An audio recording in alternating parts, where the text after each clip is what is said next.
Thank you very much, Mr Paisley. It's a great pleasure to follow the excellent speech by my honourable friend. The Minister will know, of course, that within the next few weeks the Government will launch its Clean Growth Plan.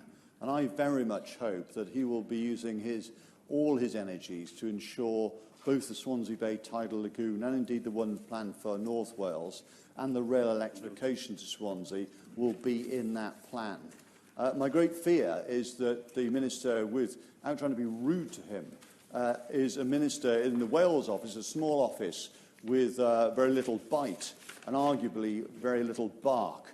But we do hope that he does speak up for Wales in terms of green energy. And I've got to say, Mr Paisley, that my great fear is that the Swansea Bay Tidal Lagoon and rail electrification to Swansea are set to burn on the altar of Brexit fundamentalism.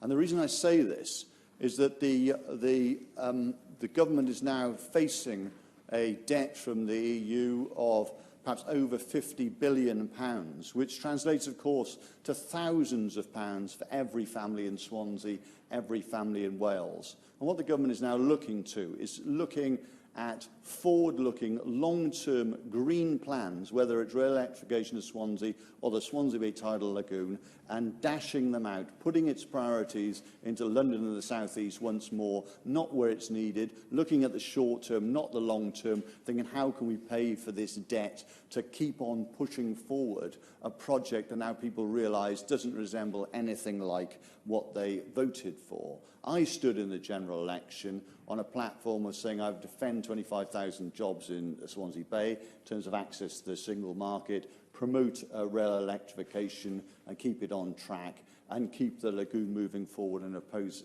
fracking. And on that basis, my vote went up by 50% in share and in number. I'm going to stick to my pledges and again use this occasion to promote the Swansea Bay Tidal Lagoon. The situation is with the Tidal Lagoon is that it's been talked about for years. George Osborne, the then Chancellor, announced in his November 2014 statement that fantastic idea lagoon, let's get moving on the Swansea Bay Lagoon. Similar things were echoed by David Cameron. Then we had, of course, the Hendry Review, which gave a clean bill of health, including the costings, and now we still have this uncertainty and prevarication, which is making investors who have come around the table in good faith to support this very important pioneering project to wonder what's happening next. And the reality is we do face uncertainties through Brexit, and people in Swansea and people in Wales need the certainty that we'll be making these investments. In terms of the costings from the Treasury point of view, the Treasury is obviously sort of looking around and saying, oh, well, how does the unit price for the Swansea Bay Tidal Lagoon compare with the spot price for oil?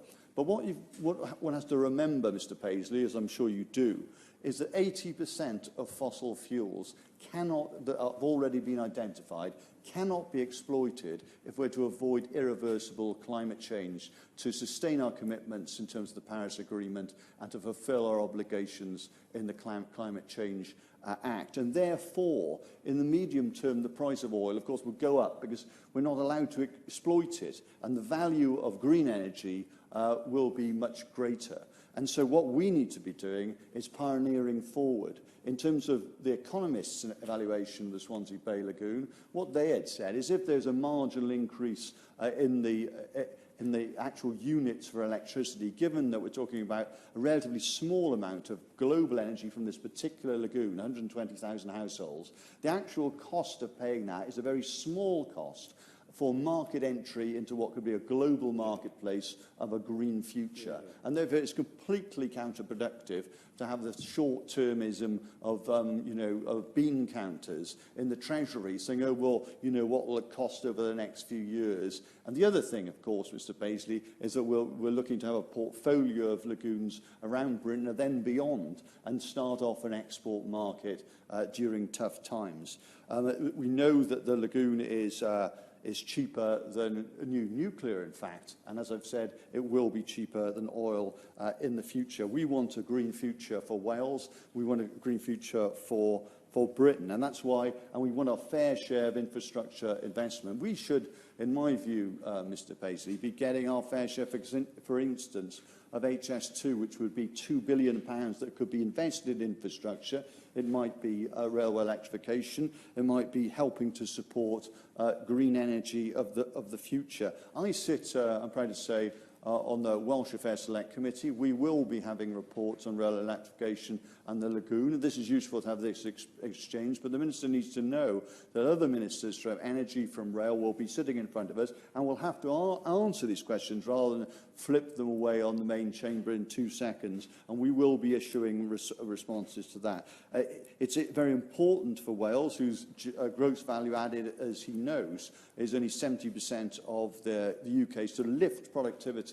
And to lift productivity, we're delivering on skills and education. We need to deliver on infrastructure, which we're not. This is why it's so vital. And in terms of a green future, I know my honourable friend from Ogmore has just left, but there is a case also for investing and supporting Ford's attempt to generate batteries to support a new generation of electric cars, to push forward with electric infrastructure across Wales as part of a plan.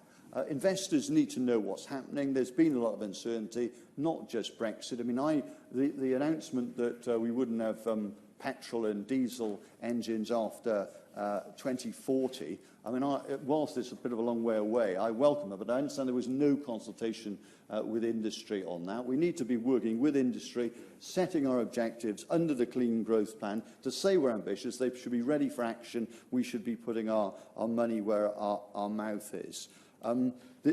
The question, of course, for people in Wales has always been, how green is my valley? And we very much hope it will be a very green valley. And we're here to ask the Minister to do everything he can to support Swansea Bay Lagoon, to support other green energy, my honourable friend has said, and a green future that's actually integrated together, that provides productivity, prosperity and hope for all of us for the future. Yeah. Thank you.